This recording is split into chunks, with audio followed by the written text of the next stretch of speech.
right. War is hell, and you cannot refine it. That great quote was given by William Tecumseh Sherman in summer of 1864 while the Union Army occupied Atlanta, Georgia. What does that mean? Right? That means I'm explaining why William Tecumseh Sherman is the greatest general in the American Civil War and why himself really is responsible for solely winning the war for the Union. Now, back up to the January of 1864, the North is actually losing. Why? When the North has more people, more bullets, more bombs, more weapons, more troops, more food, more railroad tracks, more iron, you pick it, the North is outnumbering the South, and the South is losing the battles, but they're winning the war. Until Lincoln puts Grant in charge. Who was Grant's best friend? William Tecumseh Sherman. Sherman is going to go to Atlanta. He's got one goal. I'm going to burn Atlanta to the ground. I'm going to make war hell on everybody in Atlanta and not the soldiers. Why would he do that? Because he is considered to be the first modern general of the American military. He knew if you make war on civilians, they cannot fight the war. You cannot fight the war. You have to quit the war. Thus ending the Civil War. Thus the South losing. Thus slavery ending. Thus the Union staying together. Very simple. So, why is Tecumseh Sherman the greatest general? Because he knew that the way to end the war was to purposely make civilians suffer, and he is going to do that. I'm going to burn their homes. I'm going to burn their farms. I'm going to take their stuff, and I'm going to make the wives of the Confederate soldiers have to write their husbands and say, please come home and protect me from this guy that has 100,000 troops sitting in Atlanta. They have to make a choice. I either fight the war with Lee, or I come home to protect my family. They only do one. So, back up. Sherman's best friend is Grant.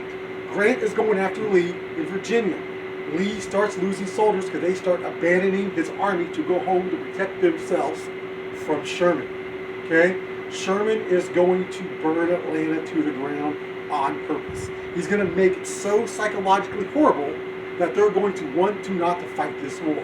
Hence, war is hell, and you cannot refine it. Once he burns Atlanta, he leaves, and he cuts off all communication with Grant and Lincoln.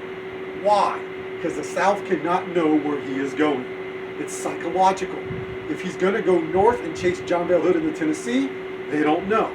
But where is he really going? He's going to Savannah. We know this, right? We know that he's going east. He is going to not talk to anybody, not tell anybody where he's at until he arrives at the border of Savannah on Christmas Eve in 1864. When he gets there, it takes about an hour and a half for the Savannah mayor to surrender because he does not want to have to Savannah happen to what happened to Atlanta. William Tecumseh Sherman is so psychologically terrorizing, I use that word loosely, the people of the South because his goal is to make the South quit so they'll end the war, and when he gets to Savannah, he sends a message to Lincoln. I present to you as a Christmas gift the city of Savannah, which is the last seaport the South has. And once Savannah falls, there cannot be anything the South can do, and that is essentially the end of the Civil War.